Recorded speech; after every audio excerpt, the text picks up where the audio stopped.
YSR Congress party రాష్ట్ర BCCL ప్రధాన కార్యదర్శిగా నియమితులైన కుడిపూడి శ్రీనివాసరావును అంబేద్కర్ కోనసీమ జిల్లా అధ్యక్షులు చిర్ల జగ్గిరెడ్డి దుశ్శాలువతో సత్కరించారు. ఈ సందర్భంగా కుడిపూడి శ్రీనివాసరావు రావులపాలెం పార్టీ క్యాంప్ కార్యాలయం నందు చిర్ల జగ్గిరెడ్డిని మర్యాదపూర్వకంగా కలిసి తన కృతజ్ఞతలు తెలియజేశారు.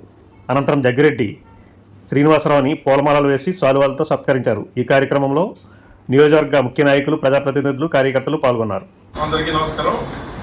ఈరోజు మరి కుడిపూడి శ్రీనివాస్ రావులపాలెం జడ్పీటీసీ అనే కాదు, మరి అతని యొక్క సేవలు పార్టీ పరంగా మరి చేయాలని, అలాగే బలహీన వర్గాలకి అండగా దండగా ఉంటున్నటువంటి వైఎస్ఆర్ కాంగ్రెస్ పార్టీని మరింత బలోపేతం చేసే విధంగా ఉండాలని ఆకాంక్షించి మరి మొన్న కూడా ఏదైతే ఇన్ఛార్జిగా రామచంద్రపురం ఇన్ఛార్జిగా నియమించినప్పుడు శక్తివంచన లేకుండా అతను చేసిన కృషిని కూడా దృష్టిలో ఉంచుకుని, అలాగే కుడిపూడి చిన్నబాయి గారి యొక్క కుటుంబాన్ని ఆలోచనలో తీసుకుని మరి జగన్మోహన్ గారి దృష్టిలో పెట్టి ఇవాళ రాష్ట్ర బీసీసీఎల్ జనరల్ సెక్రటరీగా కుడిపూడి శ్రీనివాస్ గారిని మరి జగన్మోహన్ గారు తీసుకోవడం జరిగింది.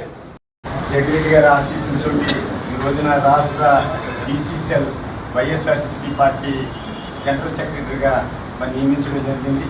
మరి వారు ముఖ్యంగా ఈ బీసీ వర్గాల మీద ఉంచినటువంటి నమ్మకాన్ని పార్టీ పరంగా నేను తప్పకుండా పార్టీ బలోపేతానికి, అదేవిధంగా జగ్గిరెడ్డి గారి యొక్క నాయకత్వాన్ని మరింత బలోపేతం చేయడానికి నేను శక్తివంతం లేకుండా ఇచ్చేస్తానని మీ అందరికీ నేను తెలియజేస్తా ఉన్నాను. ఛానల్ సబ్స్క్రైబ్ చేయండి. News AP.